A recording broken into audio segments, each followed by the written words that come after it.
Richard Ramirez was known by many names. His family called him Richie. Los Angeles KNBC called him the walk-in killer. To others, he was the Valley Intruder, but the name that stuck, the one that the news media, and Ramirez himself, latched onto, was the Night Stalker. Before turning 26, he went on to take the lives of at least 13 people and perpetrate a minimum of 11 sexual assaults, unleashing a series of seemingly indiscriminate assaults that instilled fear among Southern California residents during the summer of 1985. His acts were regarded as exceptionally brutal and heartless, resulting in a staggering 19 death sentences. He died in prison on June 7, 2013, awaiting his execution. So who is Richard Ramirez, actually? Born on February 29, 1960, in El Paso, Texas, Ricardo Leyva Munoz Ramirez was the fifth child of Mexican immigrant parents Julian and Mercedes Ramirez. Julian, who worked as a laborer for the Atchison, Topeka, and Santa Fe Railway and had previously served as a police officer, struggled with alcoholism, often becoming violent towards his wife and children when intoxicated. At the age of 5, Ramirez was knocked unconscious by one of his father's drunken outbursts, adding to a series of childhood head injuries. Psychiatrist Michael Stone later attributed these injuries to Ramirez's development of temporal lobe epilepsy, aggressivity, and hypersexuality, which would influence his later behavior. Lacking a positive paternal influence, Ramirez turned to his cousin Mike, a decorated Green Beret who had recently returned from the Vietnam War.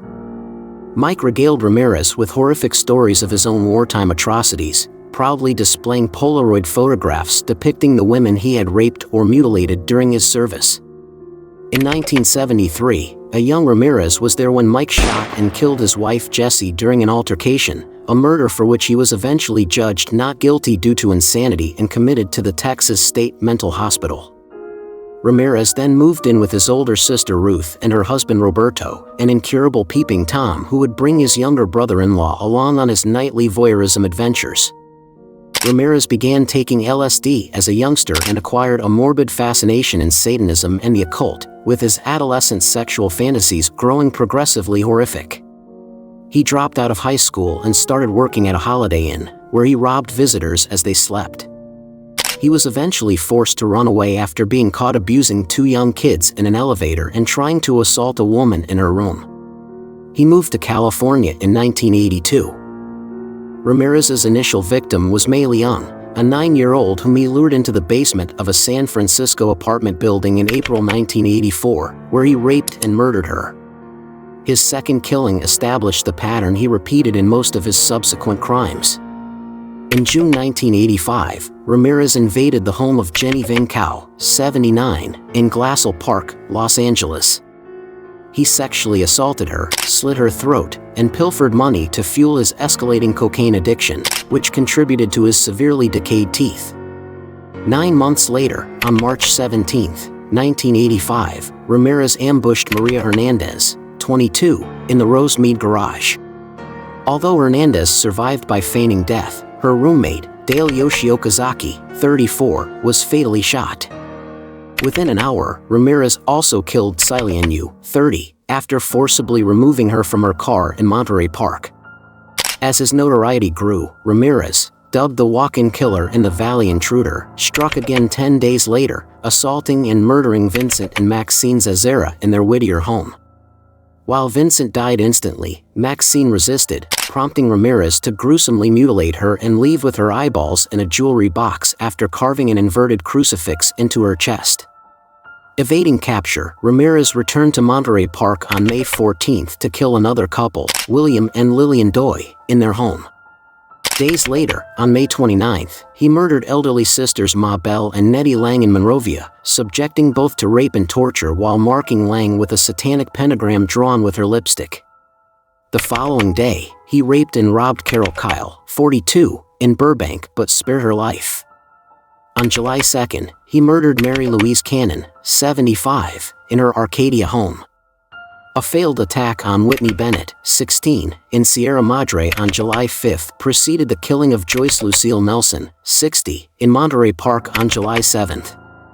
That same night, he raped and robbed Sophie Dickman, 63, in the same neighborhood, making her swear on Satan about her valuables. Further assaults on couples followed in Glendale, Sun Valley, Northridge, and Diamond Bar throughout July and August.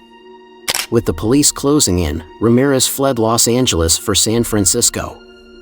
On August 18th, he murdered Peter and Barbara Pan, both in their 60s, leaving occult symbols and the phrase "Jack the Knife" on the wall.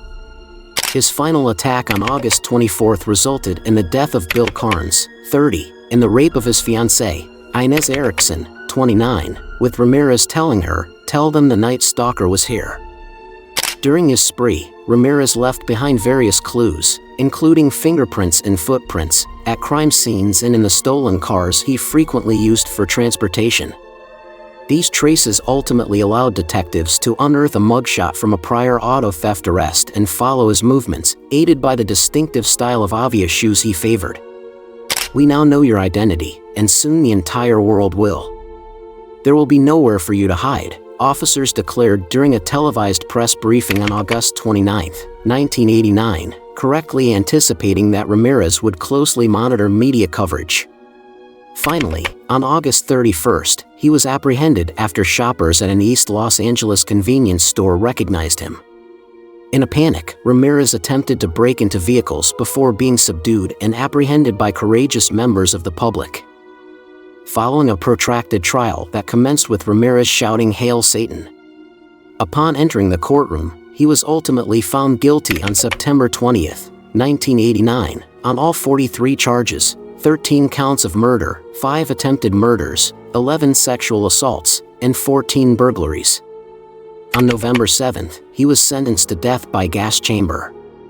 Upon hearing the verdict in court, Ramirez callously remarked, "Hey, big deal, death always comes with the territory. I'll see you in Disneyland." Ramirez spent the remainder of his life confined at California's San Quentin State Prison, where he received regular fan mail and even tied the knot in 1996. However, he succumbed to complications from B-cell lymphoma on June 7, 2013, at the age of 53. His gruesome tale has been recounted in Philip Carlo's book The Night Stalker, 1996, adapted into various films, and most recently explored in a 4-part Netflix documentary. It's clear that childhood has an enormous impact on one's behavior. What we've gone through shapes our identity, and our identity shapes our thoughts and actions. The real question is, who is there to blame? Is it the alcoholic parents? Or is it the violent Mike? Or is it Satanism? Or is it the irresponsibility, cold blood, and cruelty of Richard Ramirez?